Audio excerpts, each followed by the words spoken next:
Greetings all, this is Nick from Those Hairy Gamers, joined by Justin from Those Hairy Gamers. How are you, dude? Yeah, I'm doing well, man. Excellent. We're doing another X-Wing upgrade tech video. We had this request from Really Mad Maverick, great name. Cool one, Nick, can you cover the targeting Synchronizer Plus? Yes, I can cover the targeting Synchronizer. It is a really cool card. It's a tech upgrade. This card came out in Wave 10 around about February, January this year sometime. But basically it's a card that sort of increases the efficiency of target locks, which is really good because we have a lot of cards that use target locks in certain different ways, and it's not always the easiest thing to do. Getting target locks is one of the harder actions in the game because you need to be at range, you need to not bump, you need to manufacture really favourable situations to make sure that target locks are working for you. It means that cards that spend target locks as an imperative get a bit more of a buff. I don't think it's good enough to make like Han Solo good, but there are cards that were sort of fringe that use target locks that go, hey, you know what, now actually we can use this stuff and it works quite well.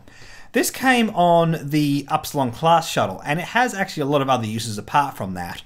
But I feel ultimately the Upsilon class shuttle is probably the best way to use it. We'll get to that a bit later, but first of all, we're going to go through each faction and talk about how the targeting Synchronizer works. We'll start off with Scum, because Scum basically has no use for this card.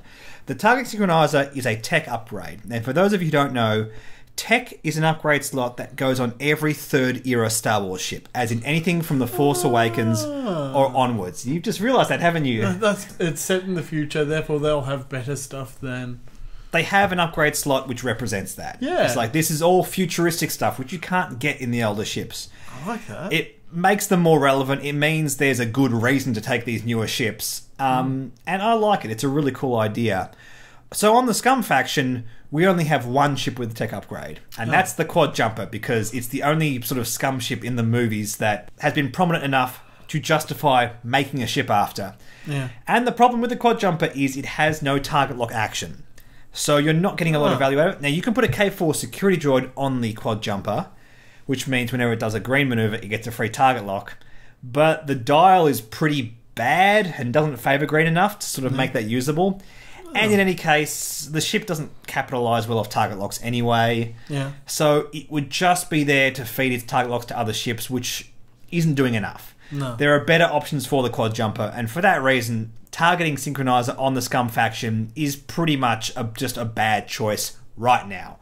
Hopefully soon we'll get some better options, but for the time being, no. Next, let's move on to the Rebels, and we have just a couple of options here. We don't have it on the Millennium Falcon because the Millennium Falcon is this old ship. Even though it appears in Episode 7, it does not have a tech upgrade. I was going to ask that. No, it does not have a tech upgrade. That makes sense. The upgrade bar on the new Millennium Falcon is exactly the same as the old Millennium Falcon. But we do have it on the T-70 X-Wing. And that's interesting. That's interesting. I don't know if there's any great use for this. On T-70 X-Wings, we do have a few different ways of playing with target locks, but the problem with the targeting Synchronizer, it only applies when you go to spend a target lock. Something that wants a target lock to be present does not activate alongside the targeting Synchronizer. And this is a common pitfall for new players. Yeah. Like, say, Omega Leader on the Imperial faction. It's like, oh, I'm locked onto this guy. Well, my shuttle alongside Omega Leader is locked on that guy. That counts. No, it doesn't. Yeah. The targeting Synchronizer only works when you have to spend a target lock or if a game effect wants you to spend a target lock. It doesn't mean you are locked onto the defender. It works, I know, and it's a common pitfall. It's another reason why I feel FFG should really make this stuff clearer. They should have better editing on their cards. But in any case, I'm here to explain it to you guys. Just be careful, don't fall into that trap. And for that reason, I don't think there's a whole heap of use for it on the Resistance faction. You can, for example, take it alongside a targeting astromech, which means every time you do a red maneuver, you take a target lock, and that means your target locks are coming a lot more easily, and then you have much more use for the target lock. But I feel like unless you have really good reasons to have target locks, if you put ordnance on your T-70 X-Wings, which I don't think is ideal, they're doing a lot of work without ordnance. You're not really capitalising on their abilities by using ordnance. This is something that could work in the future when there are better combinations for it. I just don't think it's quite there yet. And apart from that, the T-70 X-Wings don't really have a lot of good uses to spend target locks. None of the pilots has an ability that says spend a target lock to do such and such and such. They all have different abilities. They're all great abilities, but just nothing that spends target locks. I will say, though, that targeting Synchronizer on one of your T70s is not a bad thing to do, simply because then they can all use that target lock, and that's good. There's nothing wrong with that. Just the base ability alone is good, but with the tech upgrade slots, you're probably going to be able to do better. You're going to be able to have combos. You're going to be able to do cards that do more value than just that 3 points, which is why I wouldn't recommend it on the Resistance either. If I've missed something, by the way, guys, post it in the comments. Anything Resistance related that uses the targeting Synchronizer, let me know. Anything that I've missed here, that some combo that works with the targeting Synchronizer, let me know, but I just haven't seen it just yet. I will say, though, before we move on, that Wave 13 is going to bring us the Resistance Bomber, which has a tech slot and has a reprint of the targeting Synchronizer. Might be good because it can also take fire control systems because it has a system slot and it has a turreted weapon. So that's a nice combo. You use a high pilot skill guy, you take a shot, fire control system gets you the free target lock after the attack, and then one of your friendlies can use that target lock. There's a combo there. I will say, though, you're taking up slots which could otherwise be used on your bombing capabilities, and maybe that's not the best way to use this ship. But until we get more revealed on this, we just don't know yet. So let's move on to the Empire, and this is where we get some real usability out of the targeting Synchronizer. Particularly in the First Order, because it came with the Upsilon class shuttle, and honestly, I feel it is best used on the Upsilon class shuttle. You could use it on a TIE SF fighter and get fire control systems. Yeah, I get the potential there, but I think you're doing better stuff on your TIE SF fighters. And indeed, the TIE SF fighters want to be able to use those target locks themselves rather than pass it on to someone else. So, not a great deal of symbiosis there, but on the Upsilon class shuttle, this is doing so much work for you. As a support role with the Upsilon class shuttle, targeting Synchronizer means you're passing off target locks to ships that have great uses for it. Well, let's go through those now. We can use it, for example, alongside TIE bombers. Which means they can fire their ordnance using targeting Synchronizer. You could, for example, just take regular Scimitar Squadron pilots, put cruise missiles on them. It's very basic. No, like nothing flashy there. But Scimitars with cruise missiles alongside a tricked out Upsilon class shuttle with targeting Synchronizer. It's going to hurt. Doing a lot of work. It's one hell of an alpha strike. It's going to do a lot of work. You could put the targeting Synchronizer on an Upsilon class shuttle alongside Omega Ace in the FO fighter, which wants to use target locks to get his ability working to upgrade everything to crits. He needs a focus token as well, but the cool thing is we can also put General Hux in the shuttle as well. So the shuttle can feed both target locks and focus tokens to Omega Ace. Indeed, when Wave 10 dropped, FFG put out an article talking about this shuttle alongside Omega Ace with Swarm Leader and two little FO fighters next to it with pilot skill 1 for 15 points each. And I look at this and think, yes, that's an amazing use of targeting Synchronizer. It also has Operations Specialist on the Upsilon class shuttle. So when your little ships miss their attacks, you pass off focus tokens. Which is really cool. Basically, it says when one of your friendly ships attack, one of the friendly ships near them gets a free focus token. It's a very convoluted card. I don't like the wording on it, but it all makes sense. And that's quite cool. Also, the Upsilon class shuttle can take fire control systems as this build shows off, which again gets it a target lock, which again makes targeting Synchronizer more usable, more easy to proc.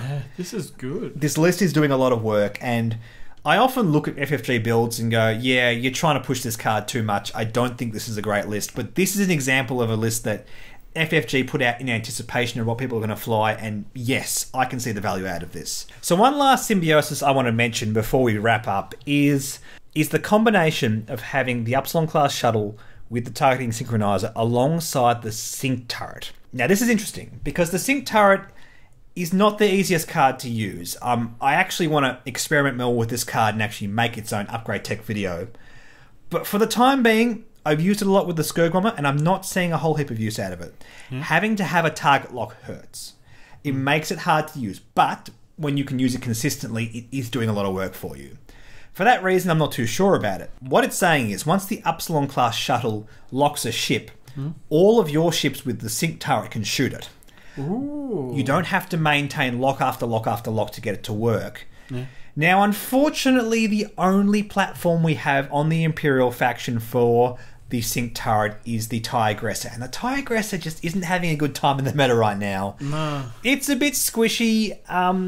It can take a TLT, so you can make the argument that this just flat out is not better than a TLT. But it's getting a lot of use out of the sync turret. And that's why I want to mention this, because sync turret is something that's just struggling to get there at the moment. Yeah. And this is a combination that will help it work. So while this may not be doing great right now, it's something that is worth keeping your eye on, because it might be something that's worth, if we get a really good reason to use the sync turret for whatever other reason, this is like, hey, we have a great, easy way of using the sync turret. Let's do it. It's interesting. I don't think it's quite there. This is something worth looking at. It's another one of those things which I don't think is quite there yet, but hang on. Let's keep an eye on this. This is something that might crop up in the future. So to me, those are the obvious combos with targeting Synchronizer. And because one of you guys asked about it, can the rest of you do me a massive favor? If I missed anything, write it in the comment section here, because there's a lot of potential for this card, and I think as more upgrades and packs come out, it's going to have more and more combos, and it's going to continue being a great card. Oftentimes, when we have to spend a target lock to do any game effect, it's big, and it should be big, because spending a target lock is a big deal. For that reason, targeting Synchronizer is always going to be something that we have to keep our eye on, just to make sure, hang on, this new thing wants to spend target locks. Let's go back to targeting Synchronizer and see if we can exploit that really hard, make a very, very dirty combo. And I'd be surprised if something didn't come up at some point, which meant targeting Synchronizer was this really meta-defining card. Yeah. It's not right now, but I think it could easily be in the future. So thank you, Really Mad Maverick, for asking that question. Targeting Synchronizer is a very interesting card, and also it's a non-faction specific card, which is what we've been focusing on recently. So guys, in the comment section, ask about other upgrade cards you want me to do.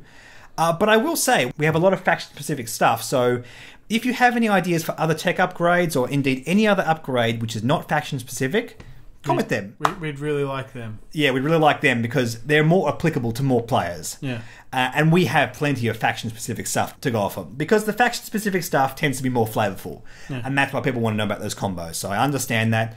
But let's get a bit more general stuff as well. So in the comments, more upgrades for us to do. And in the meantime, like and subscribe, like our Facebook, and we will catch you later. Bye.